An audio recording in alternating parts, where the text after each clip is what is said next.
नमस्कार, स्वागत है आपका क्वेश्चंस न्यूज़ में। मैं प्रवीण दुबे। आज हम बात करेंगे राकेश टिकैत। राकेश टिकैत ऐसा नाम जो कि इन दिनों काफ़ी चर्चात में है। Shahjahanpur border, Sindhu border, Ghazipur border, Tikri border आंदोलन चल रहा है। हर बॉर्डर पे अपनी अपनी एक अलग अलग छवि है और अलग अलग आंदोलन अलग अलग प्रकार से चल रहा है। 26 जनवरी में जो लाल किले पर हुआ उसकी हम जितनी भी निंदा करें कम है, लेकिन राकेश टिकैत एक ऐसा नाम है। राकेश टिकैत जब नाम आता है सामने तो राकेश टिकैत ने ये बोला कि लाल किले पर जो हुआ वो हमारे किसान नहीं थे, वो किसान नहीं थे। और राकेश टिकैत का बार बार ये कहना है कि हमारे जो किसान हैं बहुत गरीब हैं और इनको कोई सहारा देने वाला नहीं है। सवाल ये उठता है कि राकेश टिकैत अपने आप में खुद 450 करोड़ की संपत्ति के मालिक होते हुए अपने आप को गरीब बता रहे हैं। जो किसान आंदोलन कर रहे हैं वो अलग अलग अपने लग्जरी ट्रैक्टर, लग्जरी ट्रॉलियाँ, लग्जरी मशीनें, लग्जरी यहाँ तक कि कपड़े धुलने के लिए वॉशिंग मशीन भी लगा दी है।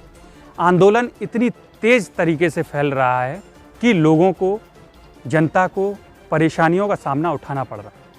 बॉर्डरों पर, अलग अलग बॉर्डरों पर, टिकरी बॉर्डर हो, सिंधु बॉर्डर हो, गाज़ीपुर बॉर्डर हो, शाहजहाँपुर बॉर्डर हो, हर बॉर्डर पर इन लोगों ने किसान आंदोलन के तहत यहाँ पर अपनी झुग्गी, झोपड़ी, टेंट सारा सब कुछ लगा करके और किसान आंदोलन चला रहे, जिसका सामना जनता को करना पड़ रहा है। और जनता उस रोड पर नहीं जा सकती। Sindhupur border, Ghazipur border, Shahjahanpur border, कई बॉर्डर पर।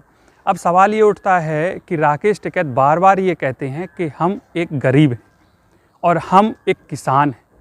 किसान की प्रॉपर्टी आप सुन लीजिए, राकेश टिकैत की प्रॉपर्टी है। मैं आपको बताता हूँ, राकेश टिकैत की 450 करोड़ की प्रॉपर्टी है, जिसमें 3 गाड़ियों के शोरूम हैं, 7 पेट्रोल पंप हैं, 2 गैस की एजेंसियां हैं, 10 शादी के फार्म हाउस हैं, 287 बीघा ज़मीन है और 2 ईंट के भट्टे हैं।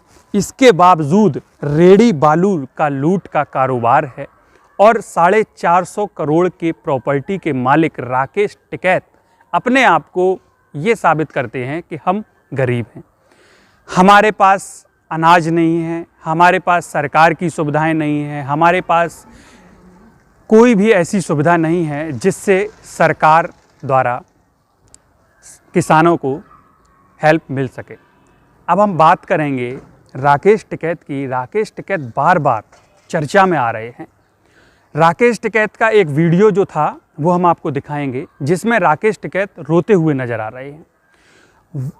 उनका रोना 27 जनवरी को, उससे पहले का जो वीडियो वायरल हुआ राकेश टिकैत का, वो ये था कि पुलिस वालों के बक्कल उतार लिए जाएंगे, लाठियां चल जाएंगी, गोलियां चल जाएंगी। आंदोलन का मतलब ये होता है कि शांतिपूर्ण तरीके से आंदोलन करना, सरकार से अपनी मांगों को, जो भी आपका बिल है वो मांगे पूरी करना।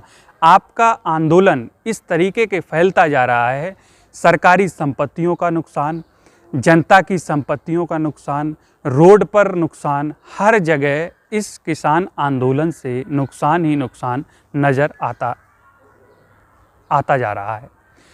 26 जनवरी को जो लाल किले में हुआ उसके कई आरोपियों के ऊपर FIR हुई, जो तिरंगा झंडा उतार करके, अपना झंडा लगा करके और अपने अपने अलग अलग पार्टियों के झंडे ले जा करके। हालांकि सवाल ये उठता है प्रशासन से कि लाल किले में इतनी सिक्योरिटी होने के बावजूद भी वहाँ पर किसान कैसे पहुँच गया। किसान अगर पहुँच भी गया तो फिर ऊपर चोटी पर तिरंगा झंडे के साथ छेड़खानी करते हुए अपना झंडा जो है वो लहरा दिया। अब उसके बाद राकेश टिकैत ये कहते हैं कि ये हमारे आदमी नहीं थे। अगर आपके आदमी नहीं थे तो लाल किले पर आप लोग अपना जो आंदोलन है और अपने अपने ट्रैक्टर, ट्रॉलियों ले करके क्यों गए? अगर वहाँ पर गए तो शांतिपूर्ण रूप से आंदोलन क्यों नहीं हुआ? शांतिपूर्ण रूप से आंदोलन हुआ तो सरकारी संपत्ति को इतना नुकसान क्यों हुआ और इतना नुकसान की भरपाई कौन करेगा? अब हम बात करेंगे किसान आंदोलन की, जो एमएसपी बिल को लेकर के है। एमएसपी बिल दरअसल सरकार का कहना है कि ये किसानों के हित में कानून बनाया गया है। अब बात आती है किसानों की। किसान ये कह रहे हैं कि हमें एमएसपी पर संशोधन चाहिए, हमें ये बिल नहीं चाहिए, हमें इस पे कोई फ़ायदा नहीं है और ये पूरी तरीके से, पूर्ण रूप तरीके से कॉरपोरेशन के हाथ में है। बड़े कंपनियों, उद्योगपति अडानी, अंबानी, इन सब के हाथ में है। सवाल ये उठता है कि सरकार जब किसानों को समझा रही है, बात कर रही है, अपना निष्कर्ष निकाल रही है, फिर जगह जगह आंदोलन रख करके पब्लिक को परेशानी, जनता को परेशानी का सामना क्यों करना पड़ रहा है और ये कब तक करना पड़ेगा? आखिर सवाल है, 3 महीने तकरीबन हो गए, 3 महीने से ऊपर का महीना बीत गया, 3 महीने हो गए, आंदोलन लगातार चल रहा है। गांव से, उत्तराखंड से, हमीरपुर से, लखीमपुर खीरी से, शाहजहाँपुर से, हरियाणा से, पंजाब से, अलग अलग जगहों से जो किसान आंदोलन है, आंदोलनकर्मी वो आ रहे हैं अलग अलग जगह से। मैं भी आंदोलनों में गया था, गाज़ीपुर बॉर्डर गया, सिंधु बॉर्डर गया, टिकरी बॉर्डर गया, शाहजहाँपुर बॉर्डर गया, काफ़ी सारी जगह गया। मैंने जो वहाँ पर देखा उसमें एक चीज़ साफ नज़र आई, वो ये थी कि किसान जो भी है तो सरकार के सीधा सीधा खिलाफ है कि हमें ये सरकार नहीं चाहिए, हमें इस पर कोई संशोधन नहीं चाहिए और हमें इस पर कोई भी जो सुविधा है वो नहीं चाहिए। किसानों का साफ कहना है कि आप अपना कानून जो है वो वापस लें और तभी हम जाएंगे जब ये कानून वापस लिया जाएगा। हम बिल पर कोई भी संशोधन नहीं चाहते, कोई भी इसमें प्रतिक्रिया नहीं होती है। हालांकि सरकार ने 10 बार, 12 बार, 15 बार, हर बार बात की, 10 से 12, 15 बार बात की, उसमें किसानों का निष्कर्ष कुछ नहीं निकला सिवाय निराशा के। किसान ये कहते हैं कि हमारी बात तो, हमारी मांगों को सुना ही नहीं जा रहा है, सरकार तो हमें गोलमोल घुमा रही है। अब सवाल ये होता है किसानों से कि अगर सरकार गोलमोल घुमा रही है तो आप सुप्रीम कोर्ट में जा सकते हैं और सुप्रीम कोर्ट ने सीधा सीधा गाइडलाइंस दे दिया है कि बैठकर बातचीत हो जाएगी।